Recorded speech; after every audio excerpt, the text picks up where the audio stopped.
Why do relationships often feel the most stressful when they are meant to be the greatest source of comfort?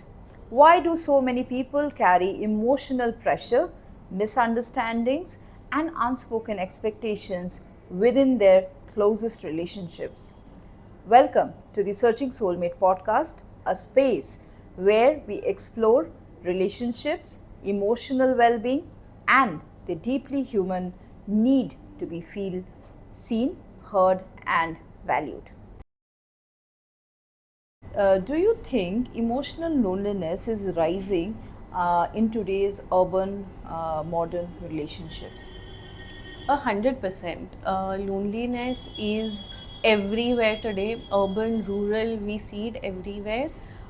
Various factors to it, of course. We have seen a huge change from the joint family system to nuclear families, and now from nuclear families, it's even becoming smaller. Right now, it's only couples left with each other. Amongst that, also, there are couples where one partner is constantly traveling, so then it just becomes one person. So 100% loneliness is the factor, and loneliness is also the reason for various other problems creeping in people life, like depression, anxiety, panic attacks, all of this. So yes, urban population, majority of them are suffering from loneliness as a problem. uh, at Searching Soulmate, we are trying to build this community which is beyond the personal relationships which we have or friendships which we have. And as a counselor, how would you say that, what would you say like about such, instances of people joining these communities across the country? And I'm sure you've seen that for yourself, and why it is so important to be part of such communities, and how can it benefit people, if you can share. See, it's very important today to be a part of community that you feel connected to, right? Any communities that your vibe aligns with, your thought process aligns with, it's very important, because yes, you have your partner back at home, yes, you might have your parents back at home, but then we are all seeing that, after college, friends are not in the same city any longer. Everyone's traveling, everyone's changing cities. A lot of people who are not from Calcutta will come to Calcutta, a lot of people will travel from Calcutta, but communities like these ensure that you're still in touch. You're in touch with people who have similar mindsets, who vibe with you in the same way, who you can connect and talk about a lot of things which is happening in your life. So absolutely, community building and staying connected with your community partners is the need of the hour today. Very, very important. And when in our community events, when people actually come, they come without any such expectation. They say that, okay, let's see how it is, but every time while going back, they say that this was one of the best experiences, because not knowing people made us feel less judged. Absolutely. And when it is a safe space where you can actually express yourself, and where you get to learn something, you have fun doing something, then it is all the more very self healing, also very Absolutely. self calming.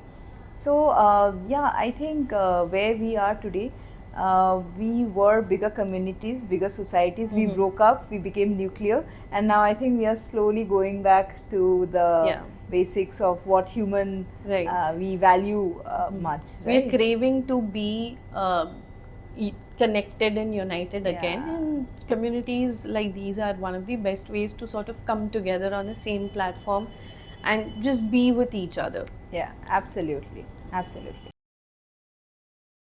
So partners say, I just want to be heard. What does listening truly mean to that other person who is actually listening? Like, what should be the intent, or what should the person be feeling when the person is listening? Mm-hmm. Uh, I think this is a very relevant question in today's time, because we keep hearing listen, don't hear, listen, don't hear, but very few people understand actually the meaning of listening. So listening is not just being there. Listening is actually, it's an art basically. It involves it requires you to be empathetic. It requires you to be present in the moment. It requires you to not react but respond to the situation.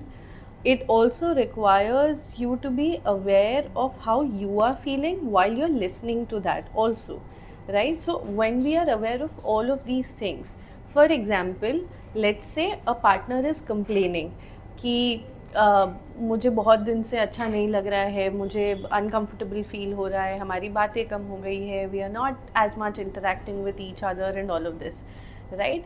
What are you doing in that moment? Are you just blankly staring at the other person, or you are physically also nodding and understanding the other person's point of view? You are, when we say about empathy, you are trying to figure out कि क्या ऐसा हुआ है कुछ दिन में, have I done something, or is there actually a gap? So you're trying to understand where the other person is coming from. You are also trying to not react and immediately jump into saying अरे पर कल ही तो हमने ये किया था. You are waiting to actually respond to the thing. You are listening to the entire thing. Also, you are being aware of what you are feeling. Are you feeling attacked when the partner is saying this, or are you feeling like the partner is calling for help? So you have to also understand every aspect of this. This is what is listening. This is how you're supposed to be when you're a listener. Once you have done all of this, then comes a time where you put across your points. So yes, as a listener, if you're able to keep a note of all of this and practice this takes a lot of practice. Naturally, we are not built to be great listeners. Yeah. So this comes with practice. But if you're able to practice, I'm sure your relationships will start flourishing. Absolutely. One more point I think which we can add to it, that thanks to a lot of digital interferences in our life, while listening, it would be great if you can actually remove that interference and keep all your digital, I would say the digital stuff like your mobile phones, your laptops a little away, and actually listen rather than pretending to listen. I think that is where also it draws a fine 100%. line. That goes without saying that, when your partner is addressing something with you, you have to be 100% present with the partner in that moment. You cannot be distracted by anything around you, even if it is your work, even if it is something. You can take a pause, you can take a break, have that conversation with your partner, and then resume whatever you are doing. But you've got to be present with the partner in that moment. Then you are listening. Yeah, absolutely.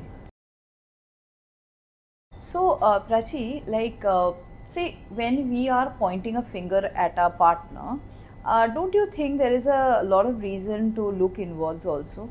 So, what is that piece of advice you would want to share and people should consider before actually coming to a lot of conclusions?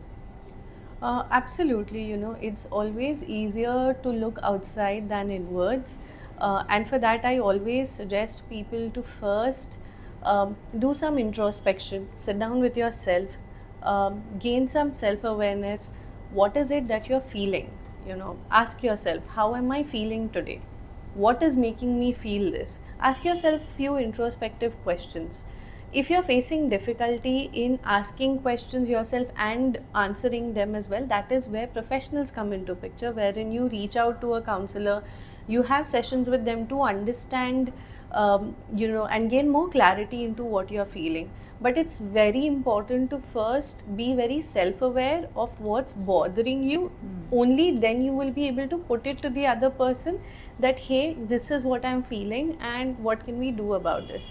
But if there's a lot of chaos within you, whatever you try to explain to the other person also comes out very chaotic, and it becomes difficult for your partner to understand, and hence majority of the times we see partners reacting to it because they didn't understand what's happening, right? So yeah, you need time to sort of pause, reflect, understand what's happening, and then talk about it. Can you kind of list down 3 simple points which as an individual we can practice and build more self-awareness, which is going to help us build stronger relationships in our personal lives? Absolutely. The first thing that people can practice is whenever you're feeling overwhelmed, whenever you are feeling clustered by a lot of thoughts in you, take a blank sheet of paper and just start writing whatever is coming to your mind. I know sometimes people feel कि अरे इससे क्या होगा, I don't want to write anything, but that's exactly those statements that you start writing with. Even if the first few statements are, I don't know why I'm doing this is not making sense, but then just start writing. Let your thoughts flow onto a piece of paper so that everything that was making you feel overwhelmed is now out. Now it becomes easier for you to focus on exactly things that are bothering you. So it just sort of, it acts as a filter, strains out the unnecessary thoughts, and then you are able to focus on what actually needs to be focused on. So that's one thing that you can do for self-awareness. The second thing that you can do is, again, when you're feeling a lot overwhelmed, when you're feeling a lot more clustered, chanting really helps, right? So taking out the 2 minutes, 5 minutes, whatever time you can manage, but take that time out, chant whatever you believe in, if it's a mantra, if it's a name, if it's whatever and however you believe in, whatever connects with you, just chant that for a minute, 2 minimum, take that thing and then get back to whatever you are wanting to address, right? The third thing, of course, is deep breathing. Chaos brings in a lot of bodily changes. We start feeling that we are short on breath, we start feeling palpitation, sometimes we sweat, sometimes we shiver. These are a lot of symptoms that our body expresses when we are confused, when we are not liking how we are being treated or what we are feeling, and a lot of these stuff, right? So the best is a very simple strategy is to just do a 1 minute of deep breathing, right? Now, what is this deep breathing?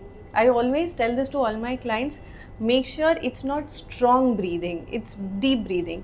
So you don't go, that's generally what people do, right? But this is strong breathing. You are putting pressure on your lungs. Deep breathing is where there's actually no noise, it's just very soft. You take it from your nose and you hold it for a second or two, and then you release it from your mouth, right? This is the process of deep breathing. It instantly helps you calm down and then focus on what you are wanting to focus within yourself. So these are 2-3 simple practices that people can follow. Absolutely. Thank you so much. I am sure to all the viewers, when they actually do this, because these are very simple, doable exercise. Journaling is a great way, breathing, and of course connecting to that superpower you believe in. I think that makes all the sense. And at any point of time, if you want to know a little more or you still have any queries, write back in the comment section and we will ask Prachi to reply back and kind of guide you in case you're still stumbling on this self-awareness journey. Okay, so now that we have come to the fag end of today's episode, so we will want to wrap up this entire conversation in the form of a rapid fire. Okay, so short answers, and this is about mind and heart check. One word that defines a healthy relationship. Safety. Love or compatibility, which matters more for long-term relationships? Compatibility sustains the love that started it in the first place. Okay. One common mistake people make in relationships when they are stressed. They react than respond. Yeah. So many times pause and speak. One small habit that can strengthen a relationship. Just communicating better. I think that can strengthen the relationship a lot. Yeah.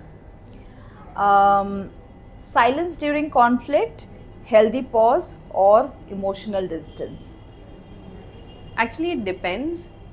Silence for some time can be a healthy pause, but if elongated, then definitely it distances people. Yeah. Okay.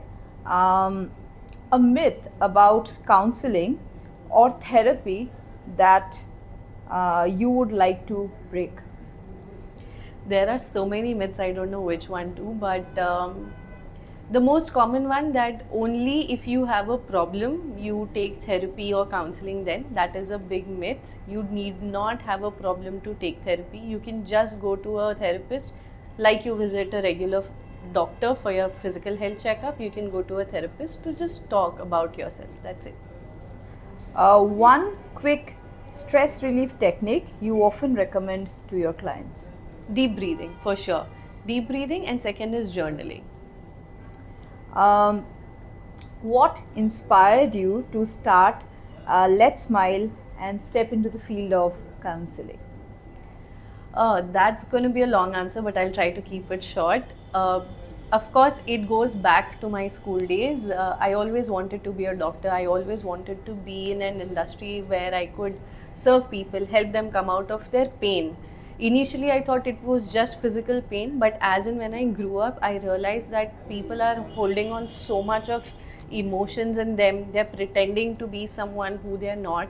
And then I realized that I wanted to offer them a space where they can just be themselves and, pour out all the emotions that they have without any filters, without any sugar coating. There's no judgment, there's nothing. And I thought nothing better than, being in this field, being a counselor and offering them this space that where they can just be themselves. So yes, that's how Let's Smile came into picture. The last question, but very important, one aspect of your work at Let's Smile that gives you the deepest sense of purpose? Every time when clients leave my office, the smile that they have at the end of the day, I think that is the driving factor for me, because when they come in, of course, they don't come in with a lot of happiness in them. Something or the other is happening in their life, but once we are done with the session and once I'm bidding them a bye, the smile that they carry, that is the driving factor for me. So I'm sure that we are about to close the entire session with one last question. In India, many people still hesitate to seek counseling for relationship stress. How can we normalize asking for emotional support without feeling something is wrong with us? There are various things that we can do, but the most important thing that I tell my clients also, and I always advocate for this, that someone who has taken therapy, for them it's very important to talk about their journey with others. Because only when I share that, hey, you know what, I went to a therapist, I spoke about this and they helped me with this thing, it helps the other person feel, acha, ye bhi kar sakte hai, we can also take help. So it just helps them also open up. So for people who have already taken therapy session or counseling session, please start talking about your journey. This just encourages people to come forward and say that yes, I also need help. So that is one thing that people can do. And the second, definitely, please, you don't have to struggle with your problems all by yourself. There is help available. All you need to do is just pick up that phone, reach out to the professional, and then leave it to them. So just these two things, and I think people can easily access the help. Absolutely. So, with that, Prachi, thank you so much for your precious time. If you are in Kolkata, please reach out to Prachi and her organization, Let's Smile, and do come for our community events at Searching Soulmate, because something which you are probably missing is just yourself, and I think at Searching Soulmate you'll find that. So everything starts with us, and let's make ourselves loved, heard, seen and valued. Do follow, like and subscribe to our YouTube channel, Searching Soulmate.